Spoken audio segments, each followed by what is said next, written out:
Women in the United States of America now hold more U.S. payroll jobs than men do. Ladies and gentlemen, brothers and sisters, comrades and friends, my name is Dr. Ian Phillips, your political analyst for today, and we're going to talk about it. Now, clearly, this is a huge historical milestone, something that reflects just how dramatically women's economic role has shifted over the past several generations since they entered the workforce.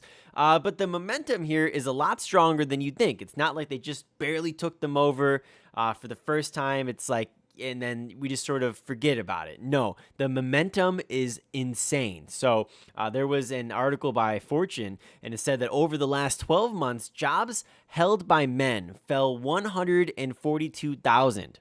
Meanwhile, women gained 298,000. And so that really shows a crazy shift. Again, men lose 142,000 jobs, women gain 298,000 jobs.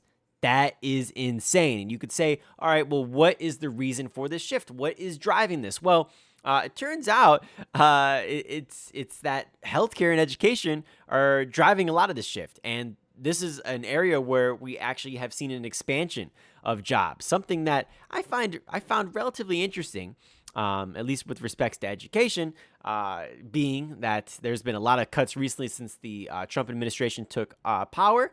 They cut a lot of the federal funding, meaning that a lot of people had to get laid off. There was lots of reduction in forces across many different teachers' unions and educational communities, shall we say, in schools. But healthcare is obviously exploding, and that one, there's no reason why it would ever slow down. Now, again, these are heavily female sectors: education, healthcare, and while several traditionally male-dominated industries have maybe done well for generations, that doesn't seem to be the case anymore, and it's now these female-dominated industries which have taken the reins. So, as far as I'm concerned, this is really one of those moments in history that's very, very pivotal. And we have to be sitting back and thinking about what we were doing for, say, the last 20 years. And what that was is we said, women, we want you to go ahead and go into all these male-dominated careers. We want to see more women in things like engineering. We want to see more women in things like physics or whatever male-dominated field you can think of, plumbing, electrical, the whole 9 yards. And instead of, that's what we were doing for 20 years. And instead of that, maybe we now have to say, all right, men, we want to try to encourage you to go into some more female-dominated professions. Now, obviously, there's distinctions with this, and you could say, well, what defines a female-dominated profession versus, say, a male-dominated profession? And, you would be right to answer that question. And the answer is, obviously, it's just the numbers game. So you could say, well, if 80% of teachers are women, well, it's a women's dominated profession. And if 80% of the plumbers are men, it's a male dominated profession. But you got to go deeper than that. You got to say, okay, well, why is that the case? And it turns out from a psychological perspective, men are a lot more interested in things and women are a lot more interested in people. Now, you can look at what the destigmatization around joining different professions has done. And you could say, all right, who's maybe done that the best? And the answer is the Nordic countries have. Places like in Scandinavia, Sweden, for example, right? They have had the longest reign of egalitarian policies probably anywhere on earth. And as a consequence of that, would you say that the differences between men and women in terms of the professions that they chose have grown, or have they shrunk? And the answer is they've actually grown. Women tend to go more into the professions like teaching or healthcare, whereas men go into the professions more like engineering and your STEM fields. So at the end of the day here, we're in a very weird situation, because then you can say, okay, well, if that's the case and they align more with their natural proclivities in terms of personality, because we know men and women have slightly different personalities. And this is multiply documented. This is nothing new. For example, like women are more agreeable than men are. Like, what is that? Is that a contentious statement? No, I don't think that's a contentious statement. But these differences, while they might seem, not that big, let's say, half a standard deviation or whatever, they manifest themselves at the extremes. So if you say, okay, well, who are the people most likely to be an engineer? Well, probably the people most interested in things. So who are the people most likely to be a teacher? Well, probably the people who love speaking to people all day long. I mean, this is just common sense here. The difference is they don't manifest themselves in the middle of the distribution. They manifest themselves at the extremes. And so the answer then begs, well, what the hell do we do about this here? Should we be promoting men to go into these fields? And the answer is, well, maybe. It certainly probably can't hurt, considering that their fields are being taken out left and right, and it's probably only going to get worse. You can look at things like, I remember Andrew Yang was talking about this back all the way in 2019, 2020, before the 2020 election. And he was a huge proponent of UBI because he said that when the self-driving cars come along, it's like that's just going to wipe people out just overnight. And you say, okay, well, who's the majority of truck drivers? And it's like all men, right? So, like these are valid concerns that we have. And so the answer begs, well, should we prioritize promoting people to go into these other fields? Maybe. But do we have a clear-cut answer for the elimination of these male jobs versus these female jobs? And the answer right now appears to be maybe not.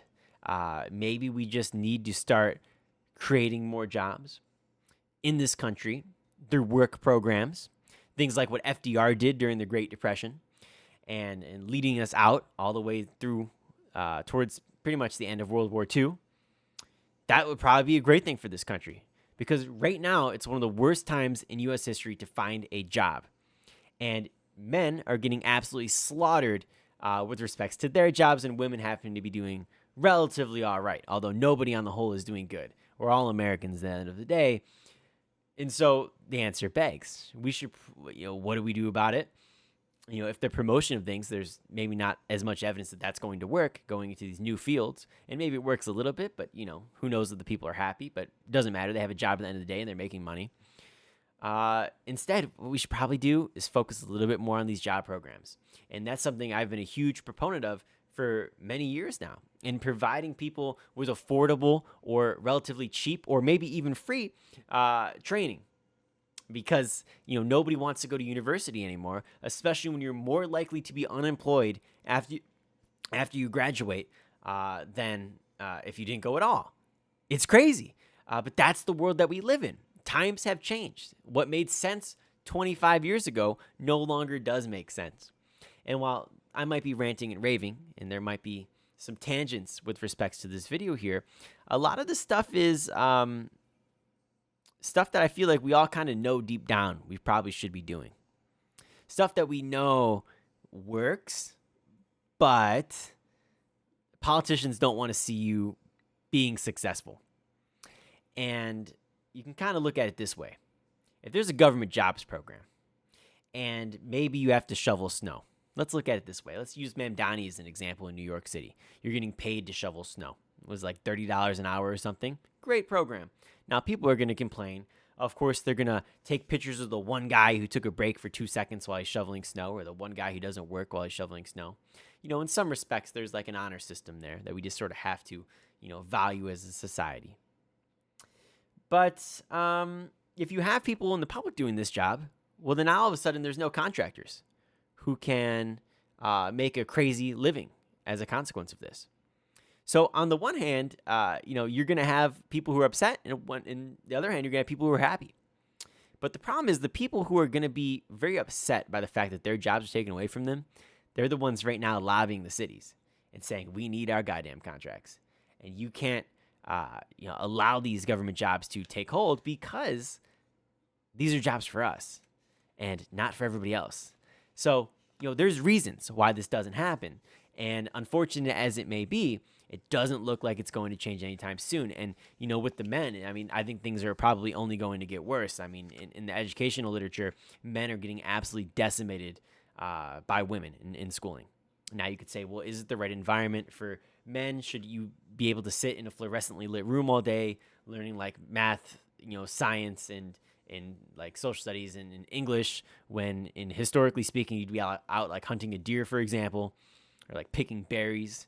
And then maybe the women would be more at home, or they'd be out foraging, hunters, gatherers, right?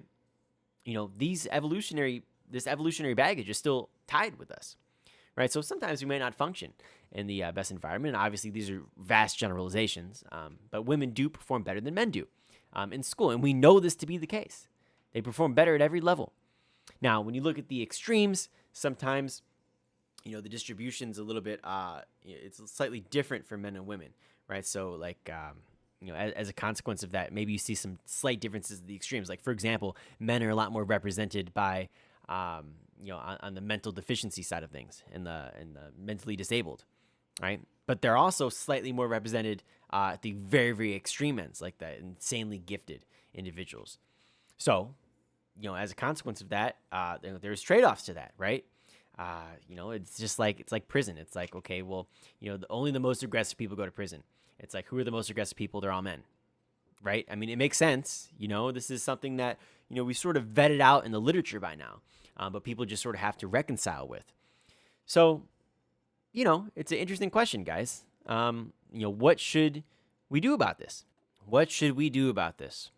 If you're a man, for example, and you're performing worse in school, and your grades are worse as a consequence of that, and now you're going to apply for jobs, you have less skills, you're less agreeable, right? So you were less likely to just follow and do whatever the teacher said. You're going to get more behavioral incidences, infractions. You have more behavioral infractions. You're going to perform worse in terms of your assessments. And that sort of only exacerbates the problems that we see. Because now men, they graduate and they're less qualified than the women are. And so the difference is only going to grow as a consequence of this. And you could say, well, is this a fault of the modern education system? Maybe. Who knows? But at the end, is this a cultural problem? Who knows? But at the end of the day, this is a historical milestone. It's something that really, really needs to be addressed. Now, who knows what type of policy decisions Washington will come up with here? Me personally, I like to see a jobs program because I think that benefits men and women alike. I don't think you're just targeting one gender. If you're an American and you want to work in this country, you now have the ability to do so. But it just becomes a matter of the politicians giving our citizens that chance and letting us take advantage of it. And maybe, hey, as a society, we can be a little bit better and a little bit more America first. So with that said, guys, interesting conversation here today. Hopefully you guys had some food for thought. Who would have thought in our lifetime that this would end up happening? Well, I would have guessed in my lifetime. But as soon as it did, who knows? With that said, though, guys, if you did enjoy the video, please be sure to like, comment, and subscribe for some more content. My name is Dr. Ian Phillips, your political analyst. You can follow me on social media at Ian Phillips USA. Try to get us to 600 subscribers, and we'll talk to you guys later. Peace.